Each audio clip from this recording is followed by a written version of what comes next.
Hello, everybody, and welcome to Mrs. G's Story Time. We are reading the book Betsy Ten Boom, Promise of God by Mike Evans, with permission from Time Worthy Books. And we are on Chapter 7. All too soon, summer came to an end, and school opened for my final year. I greeted it with mixed emotions. On the one hand, I had reached an important point in my life that gave me a sense of accomplishment. At the same time, many of the students in my class would move on to other pursuits, and I likely would never see them again. No one had seen Vincent in months, and I wondered what had become of him. Over the several years we had known him, we had never seen him as frequently in the summer as we did during the school year, but we had never before had a summer when we didn't see him at all. A few days before the term began, several girls from our class stopped by to see if I would be returning. During our conversation, someone said she had heard Vincent wouldn't be attending class, but I didn't think it was true. He might have gone the summer without seeing me, but he wouldn't have left school or town for good without saying goodbye. And sure enough, when I arrived for the first day of class, he was waiting with that big, wide, inviting smile of his, seated across from me in our classroom. For the first few months, Mama allowed me to attend school every day. I rose early to prepare and then walked the short distance from our house with William, Noli, and Corey, who was entering her first year of primary school. I enjoyed the few minutes we had together each morning, just the four of us without any adults around. Private moments like that were in short supply at our house. In the afternoon, Vincent or one of our other friends would sometimes join us for the walk home, and even stay at the house for a while to visit. But in the morning it was just us, and I liked that. As winter approached, however, Mama once again worried that I would contract some unspecific illness. The year was 1900, and it marked the dawn of the 20th century in Europe, a region beset with any number of diseases. Tuberculosis was always a threat, though we had plenty of exposure to that in our own home, and influenza posed a perennial risk to everyone, particularly the elderly and people like me who had a chronic, debilitating condition. Throughout October, Mama made my risk of sickness a topic of conversation every morning at breakfast. I assumed it was her way of wrestling with the issue, but as the month came to a close, she could stand it no more. Beginning in November, she kept me at home, and I did my lessons from the dining room. After my first week of absence, Vincent came to the house to check on me. We sat upstairs at the dining room and talked about the lectures that I'd missed in class. Discussing them with him was helpful, but once again, the anguish of my feelings for him and the prospect of a life lived on less than normal terms became an issue. He continued to come by, returning almost every day, and each visit followed the same routine. We studied upstairs for an hour or two, often over cake and coffee supplied by Aunt Anna, and then he would let himself out. I said goodbye from the top of the stairs with Mama and Aunt Annie always in sight. I did not want to repeat a time when he kissed me, and I did my best to offer him no indication to the contrary. As the days passed, however, I sensed Vincent was growing frustrated with this arrangement. One day in December, as we were reviewing a history lesson, he glanced up from the book and looked at me squarely in the eyes. "Something changed last year," he said. The comment came with no prompting from me and left me puzzled. "What are you talking about?" "One minute we were playing cricket in the alley, laughing and having fun. Then you fainted and went off to Amsterdam. When you came back, you acted as if you didn't know me. What happened?" "I didn't act as if I didn't know you," I protested. "Yes, you did. I tried to talk to you after you got back, and you hardly had a word to say." I leaned closer and lowered my voice to a whisper. "Are you forgetting the kiss you gave me?" "That's just it," he said in a voice too loud for my comfort. "One day you—" "Shh!" I interrupted with my fingers to my lips. "Everyone will hear you." "I don't care if they hear me." "Well, I do." He took a deep breath and began again, this time in a softer voice. "That's just it. One day we're walking home from school together, playing, laughing, getting along just fine. If I'd kissed you then, you'd be strolling up the street on my arm right now. Instead, you act as if we're meeting to discuss the lessons because it's a part of an assignment." "I didn't ask you to come," I said coldly. "You chose to do that on your own."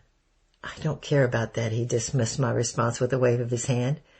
"I want to know what happened, that things changed between us." Mama was in bed with one of her coughing spells, and Aunt Annie was in the kitchen, just across the hall from where we sat. She already knew everything that happened in the house, but I didn't want her listening to us while I explained things to Vincent. I stared at him in a moment and thinking about what to do, and then I remembered the rooftop. In an instant, I grabbed his hand and stood. I gave his hand a tug. "Come with me." With Vincent's hand firmly in my grasp, I led the way from the dining room to the stairway and up to the roof. It was cold outside and snow was piled in the corners, but I ignored it. I turned to face him when we were by the chairs. You want to know what happened? This is what happened. I let go of his hand and folded my arms across my chest. I have a condition, a medical condition known as pernicious anemia. I know that, but... Hush.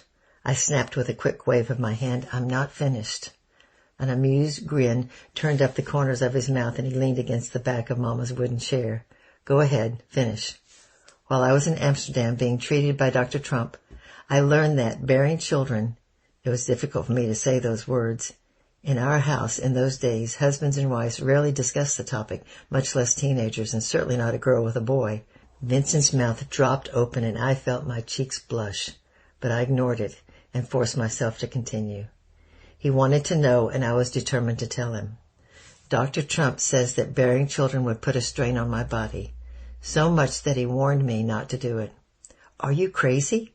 Vincent threw his hands on the air in a gesture of frustration. We shouldn't be talking about this. Somebody might hear us. No, we shouldn't be talking about it, I agreed. But you asked what happened, and I'm telling you. I didn't ask about that. You wanted an answer, and I'm giving to you. I took a deep breath and plunged ahead. So since I can't have children, I decided that I shouldn't marry either. But I'm not asking you to marry me. His voice was an octave higher than normal, and his face was twisted in an expression of incredulity. What are you talking about? Whatever you felt for me, it was strong enough to kiss me. Yeah, I didn't mean all of that. I didn't mean to offend you. I wasn't offended. I was flattered. And that's just it. If this keeps going, where will it end? And if it can't end in marriage, why let it go any further? The expression on his face softened. Who says it can't end in marriage? I do. That's what I'm telling you. I've made that decision. I'm not getting married. I'm not sure why we're having this conversation, he sighed. Should you be worrying about this now? If I don't worry about it now, I won't be able to control what happens later. I don't know, he shrugged. Aren't we too young to be worrying about children? I like you. I kissed you on the cheek because I like you. Shouldn't we just enjoy the moment? That's what everyone says. But a man would want children, and I can't have children. If I get married, I'll resist for a while, and then I'll relent. Then bad things will happen. And if that's so, there's no point in marrying. What I'm trying to tell you is there's no future in our relationship beyond friendship. Not another kiss, not a hug, not a romantic stroll at sunset. Just friendship? Just friendship, I nodded. Well, at least we have that. He pushed away from the chair and reached for my hand. Come on. What are you doing? Come on, he repeated. It's too cold for you to be out here, and we aren't finished with the history lesson we were working on. I pulled away. That's it? That's what? That's all you want to say? No, he grinned. I would kiss you again right now, but you already said we can't do that, so let's just go finish the lesson instead. We stood there a moment staring at each other, and then we both burst out laughing. And right then I wondered if I'd made a mistake, because suddenly I wanted to kiss him more than anything I ever wanted, and not just on the cheek. That spring, I graduated from secondary school from my class. Our teachers held a ceremony to hold the occasion, followed by a reception. Parents supplied the cake and coffee, and Vincent's aunt attended, but his mother was absent. And when I realized she wasn't there, I became curious. Surely any parent would be proud of a child attending an education and reaching such a mark in life. And so I decided to find out why she wasn't at the reception. Vincent was standing to one side with several boys from our class, all of them sipping coffee. As I approached, the others drifted away, leaving the two of us alone. As usual, Vincent greeted me with a smile. So he said, this is it. The end of the beginning, I suppose. You actually read the literature assignments, I replied playfully. His remark about the end of the beginning was an allusion to the quote from Seneca, an ancient Roman philosopher whose writings we briefly studied in class. Yes, and don't you think it It's odd that with all the studying we did together this year, we never once discussed literature. Not really. Oh, why not? Literature is subjective. How you view a book could be very different from my own view, and both of us would still be right. I thought about it, but then I realized if we tried to study it together, all we would do is argue. I suppose. He was amused by my comment, and at the same time there was a sense of awkwardness about him that I had rarely seen. Normally he was the most confident boy in the class, but that day he seemed ill at ease and terribly out of place. So I began with a glance around the room. Which one is your mother? His eyes opened wide in a startled expression. Excuse me? Which one? I gestured to the adults gathered on the opposite side of the room. Which one is your mother? He looked away. She's not here. And suddenly I was embarrassed for asking. Sorry, I said meekly. I thought she'd be here. I touched his arm. I didn't mean to. No, he said, still not looking at me. It's okay. She's not been here for a long time. He raised his head and looked at me in the eye. And you're the first person I've admitted that to. Where is she? She left a few years ago. A few years ago? Yes, he nodded. After my father died, she drifted from job to job and from man to man, and then finally she found someone she liked and moved with him to Germany. I think she's living in Berlin now. You don't keep in contact with her? No, he shook his head, and she doesn't keep in touch with me either. My aunt is more a mother to me than my real mother ever was. All this time you've been living with your aunt, not just visiting her occasionally after school.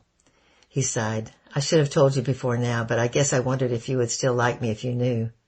Why would that affect how I felt about you? I don't know, he shrugged. I suppose I shouldn't, but sometimes things affect people in ways you didn't expect. Our eyes met, and he had a knowing look. And after you returned from Amsterdam and we talked on the roof, and all I had was your friendship, I didn't want to lose that, too. Tears filled my eyes as he spoke. I reached up to wipe them with my finger when a classmate joined us. He seemed not to notice my distress, and Vincent deftly turned him aside while I recovered. But I didn't think I ever recovered from that moment. When we were alone again, I took the conversation in a different direction.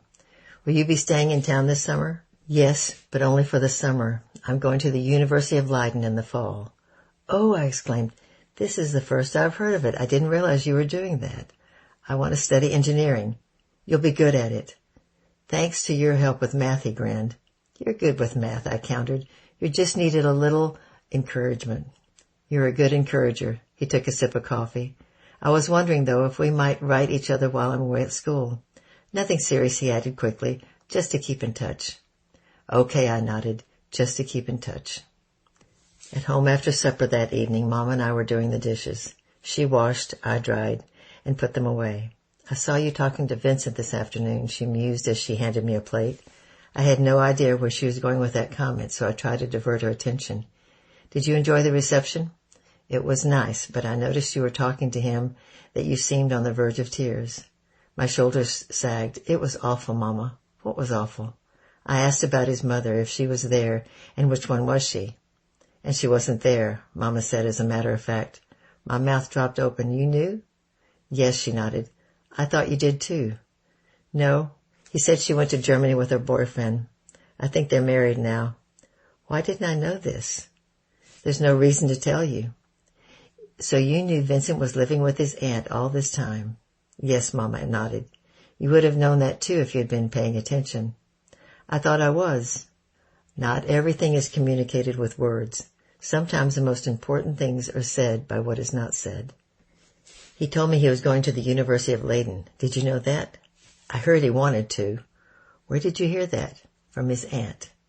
He wants to write. He's your friend, she said with a smile. Why shouldn't he? I leaned against the counter.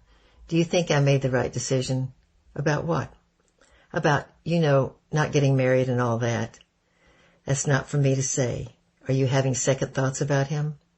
I don't know, I sighed. You're always so serious. You say that if it's not a bad thing, it's not bad, but sometimes I think you do too much. I just don't want to make a mistake. I understand. That's a good thing, but being careful isn't always the answer. So how do I know if I made the right decision? If you pray and ask, God will show you. I had been praying, but it seemed I never received an answer. Still, I took Mama's suggestion as a prompting to try again. So that evening, before going to bed, I prayed and asked God to show me if I had made the correct decision about my future. The next morning, I awakened to a bright, sunny day. I threw back the covers, walked to the window, and pushed back the curtains. Across the street, the sun was just rising over the buildings, and I watched it a moment as it rose higher and higher. As I turned away, my eyes caught a glimpse of something red. I looked again and saw the tulips blooming in the window box outside my window. The bulbs Corey and I had planted the year before, the ones that grew but never bloomed, remained in the box all winter. They came up again in the spring, but I put them out of mind, knowing they wouldn't have any flowers. But now here they were, blooming and beautiful, contrary to the prior experience and everything Mama told me about gardening. A smile spread across my face, and I stood there staring at the tulips for a long time. Those blooms were a sign, I was certain, an answer from God to my prayer the night before. Confidence welled up inside of me. I felt alive and free. However troubling it might be now, I had made the correct decision regarding Vincent and whether or not to marry. My path to the future was set, and now it was time to move forward into whatever was next. Well, that's the end of Chapter 7, and next week will be Chapter 8. I love you, I'm praying for you, and bye-bye for now.